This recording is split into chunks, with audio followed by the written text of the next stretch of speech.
Okay, so I have decided since it's my birthday week that I'm going to do something that I enjoy slash hate slash love. It's Brittney, bitch. Hello, I'm Brittany and welcome back to my channel. One noise. Just kidding, I'm not Jeffree Star. I have decided that I'm gonna read 4 young adult books in 1 week. I know, I'm crazy. 4 books in 1 week, I think for most people is kind of a stretch, and for me, it's doable. It just depends on my schedule. It depends on if I'm doing anything else that week. And since it's my birthday week, it's kind of a challenge because I know I'll be spending a lot of time with my family and my friends, and I will probably not be reading a lot, but I picked 4 short books and I got them all in my library haul, which I'll have linked down below. So I have these 4 books. So I have The Queen of Nothing by Holly Black. You know, we obviously know who the fuck she is. This is the 3rd book in the Folk of Air series, and I really want to finish this. I've been waiting for this since freaking March, and then it got lost in transit, and then finally, since quarantine is kind of over where I'm living, and the library has reopened slightly to allow for different pickup slash drop off situation, I finally got The Queen of Nothing, and I'm really excited to finally dig into the ending of this trilogy. I may have already spoiled it for myself looking online at fan fiction. I think actually it was fan art. It wasn't fan fiction. I was looking at pictures. I wanted to know like what people thought that they looked like, and then I saw some spoilers, and I think I know what happens, and I'm like kind of upset. So I just want to get to this one first. I'm probably going to try and read this one first because I just want to find out what happens. And I read the other 2 books 5 stars. I'm not sure if they always deserved 5 stars, but I can't help it if you just get pulled into a book. Sometimes you just get pulled into a series and you really just start caring about these characters. And something about Jude and Carden just get me going. The next book is Wilder Girls by Rory Power. This is part of my Pride reading for the month, and I had so many other books planned, but they just didn't come in. But I at least got 2 from the library, and this is one of them. I'm really excited for this. This is actually a young adult horror novel, and I just love some good horror stuff, and everyone that's read this has said that they absolutely loved it, and I have not heard really like one bad review about this from the people that I watch anyway. It seems kind of like a Lord of the Flies, but with girls, and there's some LGBT representation in here, and I think there's like some crazy plague going on, and there's a quarantine involved, and I was like, this is very fitting for what has been going down the last couple of months. And I've been looking forward to this since I heard about this last year. So I'm kind of rewarding myself with something I enjoy for my birthday week. Because if people don't know, I really enjoy young adult fiction. I always have. Even when I was a really young girl and I was probably like 9, I would read older fiction, aka young adult fiction, instead of middle grade, because I didn't really like middle grade that much, and I always liked young adult slash adult. So I'm just really stoked to get to all these books. So this week's kind of like a treat and a trick. The next one is Summer of Salt by Katrina Leno. And this is a young adult magical realism slash fantasy novel about, I believe, these sisters who have like magical powers, and one of them can defy gravity. I don't really know much else other than it's kind of like a good summer novel, and it's young adult, and it has LGBT representation, so it's the 2nd book I got from the library for the Pride Month.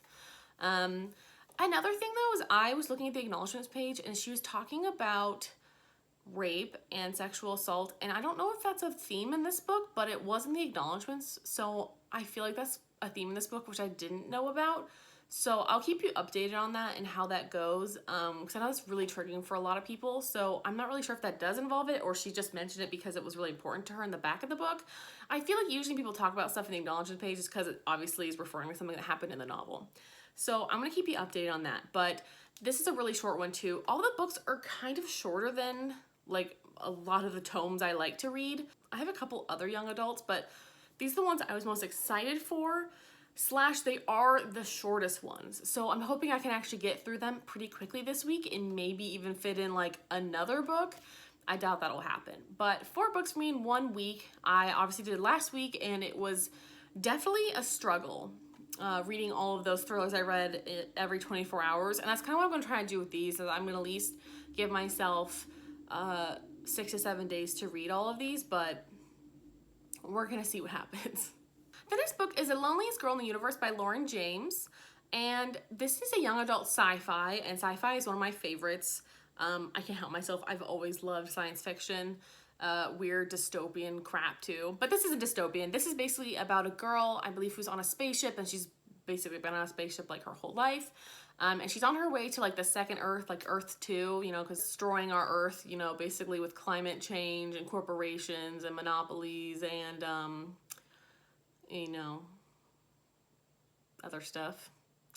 So she gets like a transmission saying that they're finally sending a ship that's going to attach to hers in about a year.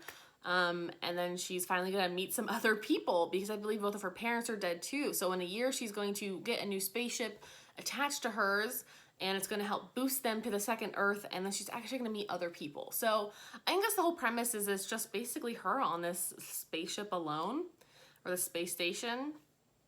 So I'm really curious about this. I know a lot of people enjoyed this. They said it wasn't like their favorite, but I really love science fiction stuff, so I think I'm just gonna enjoy it for that aspect anyway. Even if like half the novel is her describing her life on the space station, I'm pretty sure I'm gonna enjoy it, because one of my favorite shows is The 100, and if you have not watched The 100, I would highly recommend it. I'm not sure how I feel about season 5 still. I'm just gonna put that out there, okay? But season 6 was quite the redemption for me in terms of something I enjoyed as a season. Season 6 was interesting. It was really interesting. They could have ended it at season 5, but they chose not to. And I'm seeing stuff for season 7, and I'm choosing to unfollow their page because I don't want to see it, because I'm gonna watch it on Netflix when it comes out later this year, because I don't have cable, so I'm not gonna watch it as it comes out. And I just love The 100, and anytime I hear about like kids in space, it reminds me of that. So please go look up The 100. Just go do it, okay? So those are the 4 books that I'm going to try to read this week, and since this is my birthday week, I'm sure it will be crazy busy, but at the same time, I took off my birthday and Friday, so I only have to work 3 days this week. So that's exciting. So that's why I also was thinking, I was like, hey, if I have more time off, I'll probably be reading during the day on my birthday, because everyone else will be at work as far as I know. But I'll keep you guys updated. I'm going to try to go through each book, and I'm going to try to be a little bit more updatey with my videos, because for my thriller video, I didn't really update you as I was reading them, and I do try to do that, but it is difficult sometimes when they are kind of shorter. And I finished, for example, I finished Bring Me Back in a full day. Like, I started reading it in the morning and I finished it at night. And it's hard to update you on that whenever I also look like crap and I'm like in my pajamas or my sweatpants and I'm like eating McDonald's. It's just not always like the prettiest picture I want to put out there, but it's usually what's happening. Yeah. And making these videos actually kind of inspires me to like put on makeup and look nice. And also I want to try out my new eyeshadow palette and see what fun stuff I can create, and it's kind of like an exciting thing every morning to get up for. It's so dumb, but you know what I mean. Sometimes we need little, small, exciting things to get us through the day. And one of those things for me actually is reading a lot of times, especially if I really like the book. I'm very excited to like get my work done as quickly as I can and enjoy my lunch and get to read at my lunch. And then as soon as I finish work, then I can start reading it again after dinner. So I'm really excited to jump in. I'm going to start with The Queen of Nothing for sure. And then I'm not really sure how I'm going to go after that. I could just go in order that I told you, but I'm kind of a mood reader sometimes, and I may have like a couple of books on my TBR, right? Like I have a lot for this month that I'd like to read, but I still will choose the order in which I read them. I know a lot of people obviously do that, but I know some people that will stick to a schedule, and it is crazy because sometimes I'd rather just read one book than the other, especially if I'm more interested in it and I know that I'll finish that one faster. I'm going to choose that one. I think the one I'm least interested in is The Summer of Salt, but it could be really good. It also depends on how much time I have, because if I know I can probably finish Summer of Salt, which is like 250 pages, I could probably finish that like on my birthday, like sitting on my parents' couch. So I might just like try to move things around depending on that, but obviously I'm gonna keep you guys updated, so let's get started. Okay, it's lunchtime and I made myself a burrito. You know, I'm kind of feeling like an idiot because I cut it like this and I feel like it's gonna be really hard to eat, but okay. Also, got myself a Dr. Pepper. I know it sounds really weird, but it sounds really good right now. It's just gotta happen. And I'm gonna try reading this, and I'm low-key scared. Like, I'm so afraid I'm gonna fucking hate this. Or I'm just, like, not gonna love it as much. I'm definitely a smidge worried. So, I'm just gonna make myself do it. I just gotta do it. I just gotta, like, make myself do it. Hello, we're back in the car. It is extremely hot here in California. It is over 100 degrees right now, but I was on my way because I'm going up for my birthday dinner tonight with all my family. So I was already in the car. I might as well just do it now while I wanted to. I had to turn my AC down all the way, but I am dying of heat already as it is just so freaking hot, and I have all black seats, all black interior. Whew. But I had to talk about this. So I was going to talk about when I got to the halfway mark, and honestly, it didn't get good until page 217. And it was pretty good from page 217 to the ending at 305. Which is just really disappointing. I think I need to digest a little bit more why I didn't fall in love with this, but it was, I think, a 3-star for me. I feel this is really harsh to say for a series that I love, and I gave 5 stars to both of the other books, but I actually feel like The Cruel Prince probably was like a 4, even though I gave it a 5, and maybe The Wicked King was definitely a 5. I feel like the middle one was definitely the best. I just feel like some people have a hard time with endings, and a lot of the characters didn't do what I expected them to do, and they kind of acted out of character for them as people. There wasn't enough Carden in this book for me. He's such a pivotal part of this series, and I think he's something that we all really love, and there wasn't enough of him. He didn't really come in until like after page 200, really, and this is already just really short of a ending, but I don't know. I stayed up this morning to read it because I tend for some reason to wake up on my days off at like 3 in the morning, and then I can't go back to sleep till 6, so I ended up staying up and finishing this. That's the only reason it's done right now. I feel like a lot of the characters acted out of character. For example, like Nikasia and Taryn. I don't know. I just don't really know if I like how that was done. I'm having a hard time with... It just ended too cheesy and too happy. I really liked some of the changes in the book, and I was like, okay, that was good, and it just ended on too much of a happy note. I kind of wanted a death or some more gruesome fighting or something. It just didn't feel like the other books. The other books were like torturous and like bad things kept happening, and I don't know, this one was too... it was too Pollyanna almost. That's the best way I can think of to describe it. I think if you really want more information about this, you can just read my review on Goodreads, but I don't want to spoil too much more about this book because it obviously is a trilogy, so unless you've read the other 2 books, you're probably also pretty lost on this. But yeah, I don't know. I think I'm gonna give this...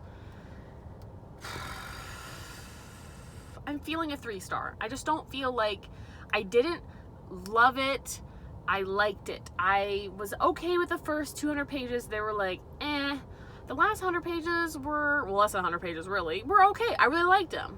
I enjoyed them. So between like, eh, and really liked, I'm just gonna go with probably liked, which I think is a 3-star for me. And it's such a shame because this is like the most beautiful cover, and then when you finally read it, you understand like why this makes sense, which is something I love about like covers in general, is whenever something's on the cover and you're like, oh, that's why, and it makes so much sense. And I liked a few of the twists and turns in there, but there wasn't enough to keep me going. I just hated how, like, too many things were just, like, left undone. Like, too many things were forgiven for how many people, like, fucked over June in her life. I just really wanted to see some more people have bad endings. And there is a child in this book that just doesn't make sense. Like, why even tell us about this or this person? I just feel like so many people were involved that weren't actually necessary, and they weren't even like plot points. They were just like off to the side, and they just, why even mention them at all? Why couldn't you just have them like banished? Like, there's no point to bring up a conversation if we're not gonna fucking use them. I don't know. I think I'm a little bit salty because I just didn't love this the whole way through. I'm sad. Now I'm on to Wilder Girls. That's the next one. I started like the first 2 chapters of it. I'm not sure how I feel about it yet. I don't know. I'll have to keep you updated. But since it's my birthday, I'm gonna go. Have a good day. Bye. After a many-day hiatus, I am back to talk to you about 2 books. So as an update on Wilder Girls, I am most of the way through. I'm on page 309 out of like 350 something. So I'm almost there and I'm definitely gonna finish this tonight. My thoughts so far. Parts of this just had weird writing. I mean, I think a lot of it actually has kind of weird writing for me personally. Like some of the sentences and stuff are kind of prosy and poetic, which is like beautiful, but at the same time, it's not always like the easiest for my brain to read. I'm kind of like skipping over parts of it for my brain to like understand the full sentence, if that makes sense. So far, I don't want to fill you in too much, but the Tox is the plague that basically is plaguing this girls' school out on this island. I believe it's called Raxter. It's like Raxter boarding school or something. And basically the Tox seems to only be affecting them on this island. But it also affects everything on the island. It affects like the trees, it affects the animals, it affects everything that lives there. The only thing that bothers me about this plague is that all of the symptoms for every single person and or thing are kind of weird and different. It would be different if there was like 4 things that like could happen to your body. You know, like there's like 4 symptoms or stages, and people can have like slightly different symptoms, but all the symptoms are really weird. Like one girl literally grew gills, one has like a weird silver hand, one grew a second spine, some of them just get like mouth sores and stuff. Like it just doesn't make complete sense, but it seems like this tox is taking over their bodies, like nature reclaiming itself. Like one of them that was really bad had like vines coming out of their mouth. It's weird. I enjoy the body horror in this. I really do. I just wish it was a little bit more like, it made a little more sense. It's kind of magical realism for me right now a little bit. Like I understand it's horror, but it's not super realistic because it just seems really weird and out there. This is one of my Pride books, and so far her bisexual representation for me is really great, and I think that it's very accurate, especially because she's quite young. They're still teenagers and she's still figuring stuff out. There is kind of a female-female romance that's kind of budding here towards the end. It's taken this whole time to get there, and they've already known each other for like 3 years or something, or a year and a half. I think it's 3 years, and then the year and a half since the talks hit. So I'm totally fine with that development because that is a plenty long amount of time for a romantic relationship to bloom. Totally fine with that. And it's done really well. So I don't want to spoil anything else about this book. There's definitely some twists and turns in there that are kind of interesting, and we're trying to figure out like what the tox is and what's happening with the girls that are disappearing whenever they get sick. I'm really curious how this is actually going to end. I don't know yet. I'm trying to make guesses, but I'm not 100% sure. But I'm excited to finish this because I only have like 50 pages left. I'm going to sacrifice some sleep, even though I have to get up really early tomorrow, and I was already at work for a really long time tonight. It was another 8 to 7 day. So anyway, I'm gonna update you on this as soon as I hopefully finish it tonight. That's my plan. Also today, surprisingly, I finished an audiobook, which was They Both Die at the End. And to elaborate on what I'm doing is basically, I guess I'm doing a 2-week-long young adult reading-a-thon for myself. I found a bunch of young adult books on audiobook that I've wanted to read for a long time, and this is one of them, and it's actually one of the books that I had on hold at the library that I still haven't gotten, so I decided to just check it out on the audiobook from the same library, and I already finished it today. I think I'm gonna give this 4 stars. I really liked a lot of the book. It was really easy to listen to. It was 8.5 hours, and since I worked for 11 hours, I was very able to finish it and start like an hour and a half of the other book I'm gonna talk about in a second. Let's start with what I liked. So what I really liked was I really enjoyed the 2 male characters that kind of fell in love at the end. One of them was for sure bisexual. The other one, he never really specified what he was as far as I remember. He could have just been gay. I have no idea. But I kind of like that they kind of left that blank. Like that's what I remember when they were filling out his profiles. He just skipped the sexual orientation part, and I kind of like that. So maybe it could be just up to interpretation. The relationship was really sweet and cute, and it was very, very friendly and close-knitted up until the end. I really, really enjoyed that. First off, if you've never heard of this book, let me give you the premise. The premise is they both die at the end. The premise is they get a call from, I believe it's called like Death Match or something, Death something, but I don't know. They get a call from, They get a call from this organization that basically tells you when you're gonna die. It tells you you're gonna die within the next 24 hours. They don't know what from or whatever. No one knows where they get their sources from, but they're not wrong. So in the next 24 hours after you get your call, you're gonna die. By the next night at midnight, you're basically gonna be dead. And you really don't know what from. And so these two boys basically just come together because they're both chosen to die at the same day. The whole book is basically about them, you know, talking to their friends and their family and trying to come to grips with what's going to happen to them / enjoying their last day together.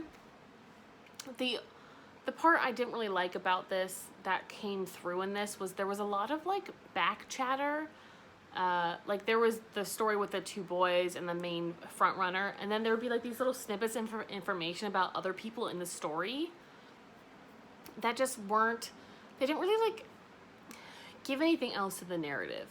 I guess it rounded out the story more like a smidge based on like what the premise is and how this thing worked, but it just wasn't the time or place for that. I don't know. I feel like it was kind of a Black Mirror episode in a way, and I really enjoyed that aspect of it. But I really just didn't think that those parts for other people should have been in the story. I think if you wanted to have other people's stories in this and talk about their experiences surrounding this, I feel like you should have just done a separate book and talked about like those two people having that experience, or that gang of people having this experience and what it was like for them. It just didn't really give anything to our specific narrative. It just kind of added like side stories. I just don't really know if I like enjoyed that. What I did like about the story was I did enjoy the male-male relationship between the two characters. I know one is bisexual and one I'm pretty sure they didn't label his sexual orientation on purpose. In the book, I don't remember that ever being fully discussed.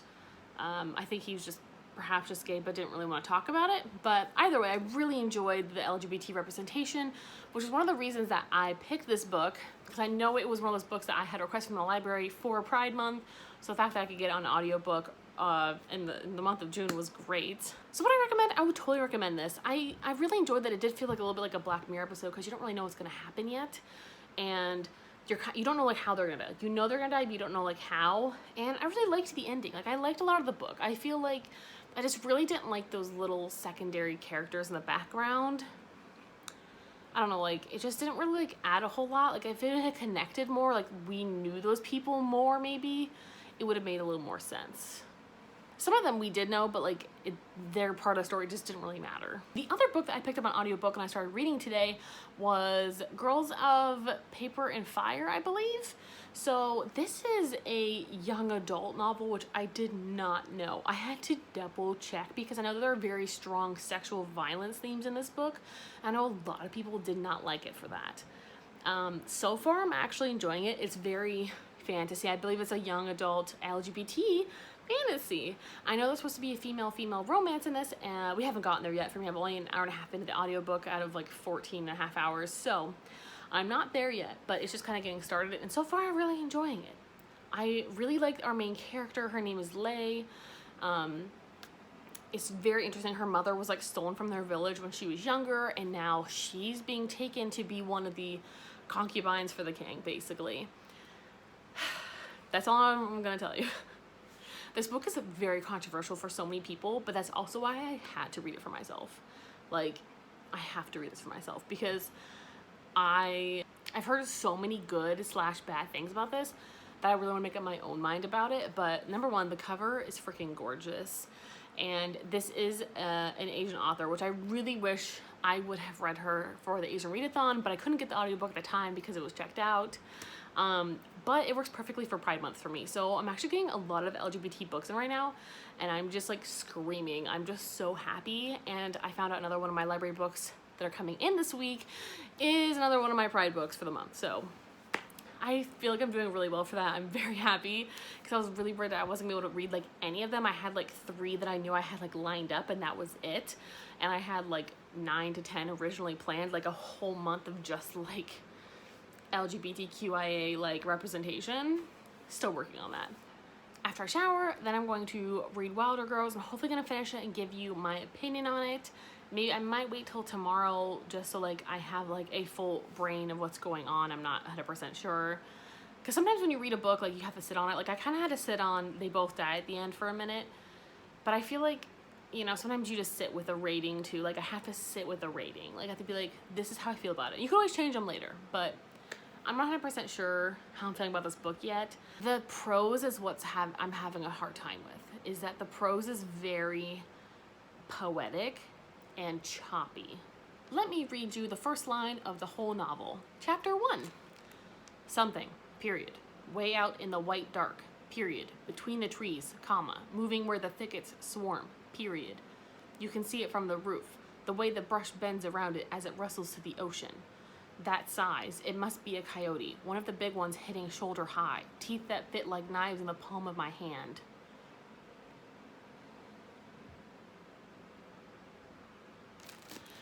Do you see what I'm saying?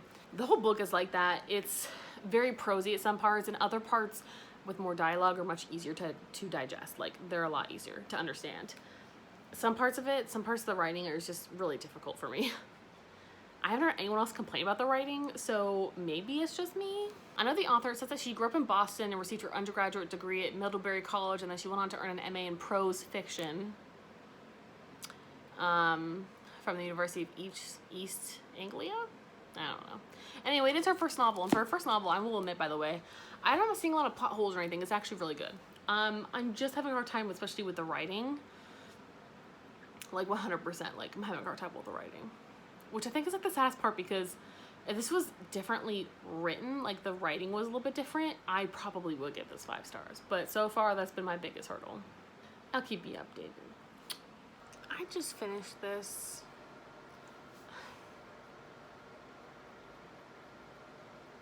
I don't really know how I feel about this yet. I don't think it was a 5-star for me.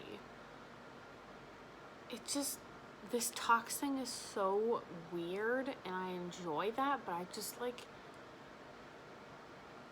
I feel like I need to, like, read a Wikipedia document on, like, this disease and figure out more about it. I think I'm going to do some research on it and then give you some more final thoughts, because I'm a little lost on some things. And it also is kind of an ambiguous ending, which I like / I don't like. It just depends on the book. Like, every book is different. Every book, I think, requires a different ending. I'm not really sure how else I expected this to end, but I'm not fully satisfied. I'm, like, a smidge more satisfied. I feel like this would honestly be a good... I don't know if this is supposed to be a series or something, but, like, it felt like it was being set up for a series to figure out more what was going on. I don't know if that was the intention behind this, and I'm going to do some research, and then I'll let you know what's going on, because I have no fucking clue. I need to know more. Like, I feel like I just missed a few things. So maybe I'll update you tomorrow after I do some research, because I'm going to do some research right now, because I have to know what's going on. I don't know. Okay, I had a few final thoughts this morning about this book.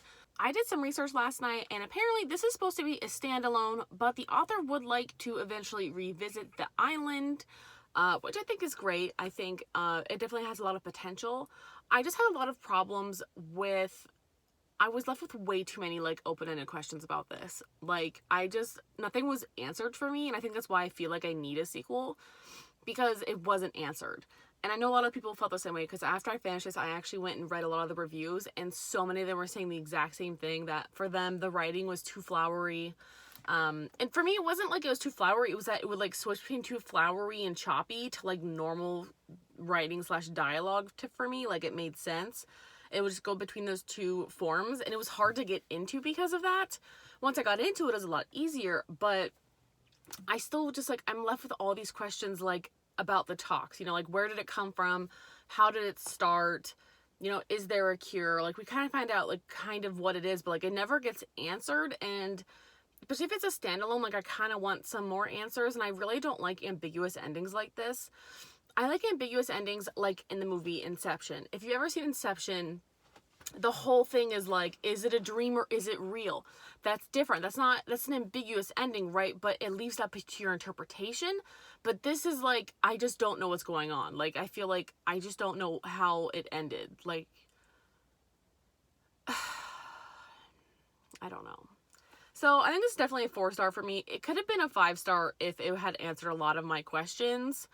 And also, like, the beginning, like, 40% of this was not, like, boring, but I didn't really get into the story. And I would have, like, much rather, like, had a bigger background, maybe, of, like, what happened with the girls. Like, I want to know, like, more of how it started. Like, I know that there was, like, 2 girls that started, like, fighting each other for no reason, and that's how it, like, started, and they realized it was happening.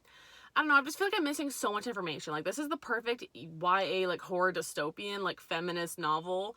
Love that. I just really, it's just the execution of this. Like, there's so many parts of this I wish were in there. Like, I just really wish it explained some things. So that's kind of like my final thoughts. I really enjoy this book. I wish it was better executed at some parts. I really want more. And that's what I'm saying. Like, I know other people said it too. Like, I actually wish this was longer. Like, I want more of an explanation. I need more of this world, and I, like, enjoy it, but I just want to understand it better. And I feel like right now I just watched, like, an episode of Black Mirror, and I don't understand it at all. Like, it doesn't make sense. Usually at the end of Black Mirror, they're like, here's, like, the screen reveal. This is what's actually going on a little bit. I'm not getting that here. And that's a little bit frustrating. It's actually kind of frustrating as a novel because I want to know more. And that's good, right? Like, you have that good of an idea that I want to read more of it. So she did a really good job. I will read anything else that she puts out. She's currently working on something with family and corn. I don't really know what that means, but I'm interested. Also, apparently she cut out a lot of really boring background parts in this book. And that makes a lot of sense because I feel like the first half was very explainy. I don't know. I kind of wish there was, like, flashback chapters. That honestly would have worked really well for here. Like, this would have worked pretty well. If you would have gone, like, a flashback to then and then now, I actually would have been totally okay with that. Because the first part was just all kind of like info dumping, but it wasn't, like, interesting info dumping. Yeah, it was like we got put in the middle of, like, this before it happened, and, like, I don't know. Anyway, this is going to go back to the library, so I'm also in my car because I'm going to put it in my library pile because I just end up putting them in my car in a bag because there's just too many to carry all at once right now down the stairs. Okay, well, I got up early to go do some stuff before work, and then I wanted to film this for, like, 3 freaking minutes. So I will talk to you guys later. I'm currently reading The Loneliest Girl in the Universe. I started it last night. I've only read a couple chapters, so I'm hoping to finish that this week, and I'm working on The Girls of Paper and Fire today, hopefully. It depends on my mood. Like, yesterday I read the whole audiobook of They Both Die at the End, and, like, some days I totally can read through, like, a whole book in a day. Like, I'm just in that headspace, and it makes my work sometimes go faster and easier if I'm, like, focusing on a book a little bit too. But other days, the book is too distracting, especially because this is one of my busiest days, and sometimes listening to something else is just brain not there. And I can't focus on anything else but my work. So, we'll see how the rest of the week goes.